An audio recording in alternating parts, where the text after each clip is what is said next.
AIM के नेता राष्ट्रीय प्रवक्ता हमारे साथ है वारिस पठान। पठान साहब, जिस तरह से मेयर को लेकर लगातार विवाद जारी है, अब आप कह रहे हैं कि बुरखे वाली बनेगी, कलमा पढ़ने वाली बनेगी।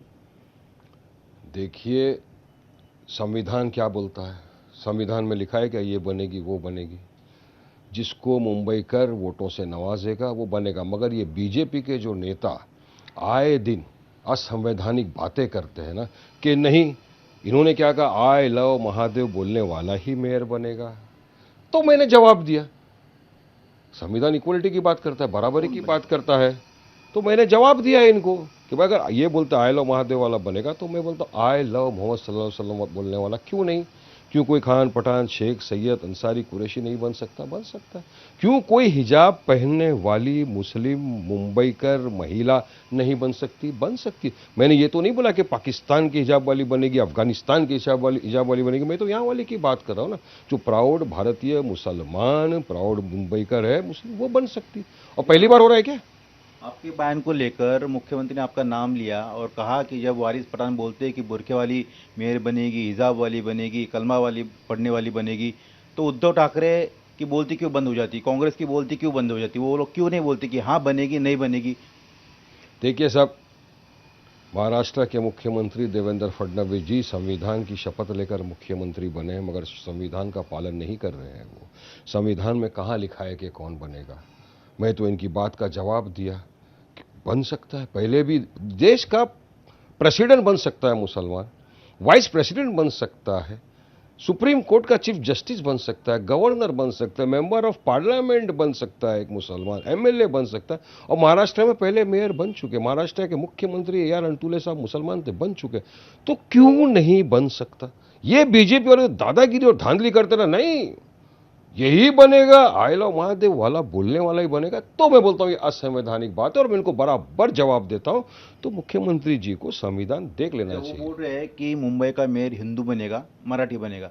राज ठाकरे बोल रहे हैं कि मराठी मेयर बनेगा, उद्धव ठाकरे बोल रहे हैं मराठी मेयर बनेगा। हम हिंदू है लेकिन हिंदी नहीं। देखिए, वो लोग क्या बोल रहे हैं, क्यों बोल रहे हैं, सवाल तो उनको करिए ना। हम तो भारतीय मुसलमान हैं, प्राउड संविधान को मानने वाले लोग हैं। हम तो ये बोलते हैं कि मुंबई की जनता जिसको मोहब्बतों से दुआओं से वोटों से नवाजेगी और बनेगी, और उम्मीद है इंशाअल्लाह वो ताला। कांग्रेस सवाल पूछ रही है ना कि क्या कोई हिंदी भाषी हिंदू नहीं है? हम सब भारतीय हैं, और जो अपने आप को प्राउड भारतीय नहीं समझता उसको आप जवाब सवाल करिए। आप बांटो ना सबको नेशनलिज्म से पेट्रोलिज्म के सर्टिफिकेट, बीजेपी के साथ आप भी खड़े हो जाओ, सबको सर्टिफिकेट बांटो, उनके साथ मिलकर आप बांटोगे सर्टिफिकेट जो कभी आज़ादी की लड़ाई में हिस्सा ही नहीं लिए, ब्रिटिशरों के तलवे चाट रहे थे, माफीनामे लिख रहे थे। हमारे लोग ने देश की जंग आज़ादी में अपनी गर्दनें कटाई, शहीद हुआ, देश आज़ाद हुआ। और हम वो लोग हैं जो जिन्ना की उसी वक्त टू नेशन थ्योरी को ठुकरा दिया, बाय बर्थ और बाय चॉइस जा रहे थे। तो वारिस पठान का अधिकार भारत देश में देवेंद्र फडणवीस से ज़्यादा है। हम वो लोग हैं जिन्होंने जिन्ना की टू नेशन थ्योरी को ठुकरा दिया, बाय बर्थ और बाय चॉइस है। और आज हम अपने आप को प्राउड भारतीय मुसलमान बोलते हैं और संविधान को मानते हैं। नीतीश राणे कह रहे कि हम हिंदू है, उर्दू नहीं। और उद्धव ठाकरे जो है उर्दू में ये उनके देखो, लोग प्रचार करते ये नीतीश हैं, राणे उर्दू भी ने आ गई बीच में। ये नीतीश राणे ने बोला वारिस पठान हिरवा सांप है, हरा सांप। हरा साहब बोला। मैं उनको बोलूंगा तुम लाल बिच्छू है, तुम संविधान को नहीं मानते, संविधान के विरुद्ध में तुम बात, तुम्हारा काम ही सिर्फ नफरत फैलाना है। तुमको नफरती चिंटू बोलते हैं। अब उर्दू भी आ गई, मराठी भी आ गई, हिंदी भी आ गई। ये कहाँ? ये आपने मेरी बात को काट दिया फिर भी। बोला ही पूरी। देखिए, उर्दू आ गया है बिल्कुल। कल तक जो नफरत करते थे उर्दू भाषा से, उर्दू बोलने वालों से, आज वही उद्धव ठाकरे की पार्टी के उम्मीदवार उर्दू की भाषा में पैम्फलेट बना बना के छाप रहे हैं, कैंपेनिंग कर रहे हैं उर्दू में। अब मैं पूछना चाहूंगा इनके अलायंस से, राज ठाकरे से, कि आप तो पकड़ पकड़ के मारते हो कि कोई ये बोल नहीं तो मारेंगे, आपके गुंडे तो लगातार मारते जा रहे हो। क्योंकि मराठी भाषा का मैं बहुत सम्मान करता हूँ, मैं मराठी बोलता हूँ, मैं मुंबई का रहा है, प्राउड मुंबई का रहा है। अब आप क्या एक्शन लोगे उनके खिलाफ जो उर्दू में करो? क्या उनको भी मारेंगे आप जाके? और कब मारने वाले हैं बताओ? तो ये वोट के लिए कुछ भी करेंगे, वोट के बाद अपना काम बनता, भाड़ में जाए जनता, इनका हिसाब हो जाता है। अब देखो उर्दू के अंदर प्रचार कर रहे हैं, सवाल करो राज ठाकरे को कब एक्शन लेगा। मुस्लिम जो उम्मीदवार दिए, आपके पार्टी ने दिए, समाजवादी पार्टी ने दिए, कांग्रेस ने दिए है, उद्धव ठाकरे की पार्टी ने दिए, हर कोई बता रहा है कि नहीं हम तो सभी को साथ में लेके चलते हैं। आपको क्या लगता है? बीजेपी ने भी दिए है। देखो, मैं सबका तो नहीं बोलता, हमारी जो कैंडिडेट की लिस्ट है आपको भेज देता हूं, आप देख लो हमने कितने हमारे हिंदू भाइयों को टिकट दिया है, कितने मुसलमानों को दिया है। तमाम को साथ में लेकर चलने का काम ही तो मजलिस इत्तेहादुल मुस्लिमीन कर रही। डेवलपमेंट विकास का इलेक्शन है ये, वार्ड वाइज जो बेसिक एम्यूनिटीज़ होती है उसके लिए इलेक्शन है, मगर ये लोगों के पास डेवलपमेंट विकास के कोई मुद्दे बचे नहीं है। इनको सवाल करो, पोल्यूशन के बारे में जवाब नहीं। मुंबई की उच्च न्यायालय ने बोला कि इतना पोल्यूशन बढ़ गया, कमिश्नर को फटकार लगाई। खांसी आ रही है, आंख से पानी आ रहा है, इनके पास जवाब नहीं है। ध्यान भटकाने के लिए ये आप देखो ड्रेनेज क्या है, एक आधा घंटा बारिश आती है मुंबई ठप, पानी भर जाता है, ट्रेनें बंद, ट्रैफिक बंद। ओवैसी साहब आए तो थे ये लोग क्या करेंगे मुंबई कर के लिए? नहीं है कोई जवाब, बकवास करो, नफरत फैलाओ। ओवैसी साहब महाराष्ट्र में प्रचार कर रहे हैं, पूछ रहे हैं मोहन भागवत जी से, जो उन्होंने लव जिहाद को लेकर कहा कि परिवार में संवाद होना चाहिए तभी रुक पाएगा। ये सबसे पूछ रहे definition बात क्या तो बताइए, ये डेटा लोगों क्या को, बताइए? सबसे पहली बात तो ये लोगों को जिहाद का मतलब ही नहीं मालूम है। आए दिन बकवास, कभी लव जिहाद, कभी लैंड जिहाद, कभी वोट जिहाद, कभी वाटर जिहाद, कभी थूक जिहाद, कभी पानी जिहाद, बस इसी में। मैं पूछता हूं जिहाद, लव जिहाद का डेफिनेशन क्या है बताओ, मीनिंग क्या है बताओ। पार्लियामेंट में चर्चा करने को ये लोग नहीं मानते हैं। अब इनको आप पूछो कौन से स्टेट में कितने केस हो गए, इनके पास तो डेटा नहीं है। यहां पर महाराष्ट्र के अंदर इनके जो मंत्री लोधा खड़े होकर बोल दिए एक टाइम हजारों केस हो गए लव जिहाद के महाराष्ट्र में।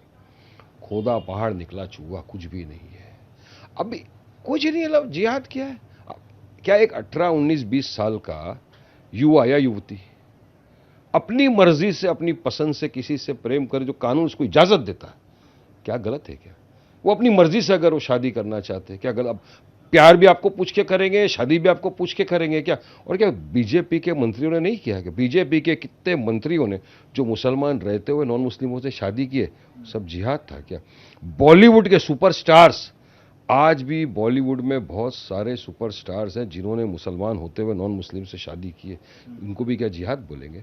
तो आपको मतलब मालूम नहीं, आपका एक ही काम है, नफरत फैलाओ, ध्यान भटकाओ, इसलिए आप ऐसी बात करें। रजुल को राहत नहीं है उमर खालिद को लेकर, जिस तरह से ममदानी ने खत लिखा उसको लेकर भी बीजेपी सवाल उठा रही है। देखिए, मैं कायदे कानून का पालन करता हूँ, हम सुप्रीम कोर्ट का सम्मान करते हैं। सुप्रीम कोर्ट ने आज बेल दी 5 लोगों को और 2 लोगों को जमानत नहीं दी। जो 5 जिनको बेल मिली है वो कंडीशनल बेल दी है, 12 के करीब कुछ कंडीशन लगाई है सुप्रीम कोर्ट ने।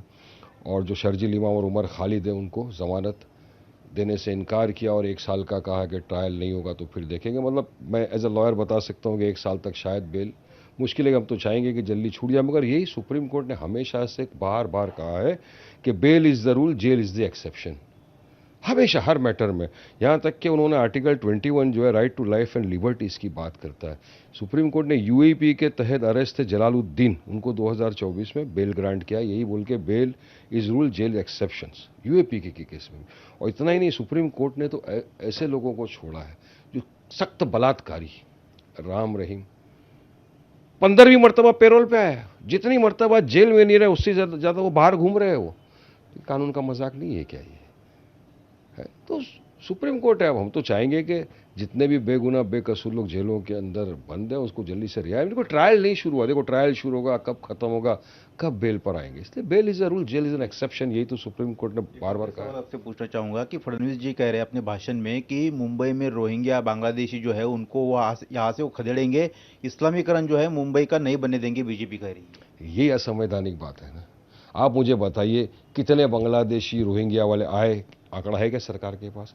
कितनों को आपने पकड़ा, कितनों को आपने भेजा, आंकड़ा है क्या इसको? और अगर रोहिंग्या और बांग्लादेशी आ रहे हैं यहाँ पर, तो जो बॉर्डर स्टेट्स है वहाँ तो बीजेपी की सरकार है। क्यों बीजेपी की सरकार 11 साल में रोक नहीं सकी?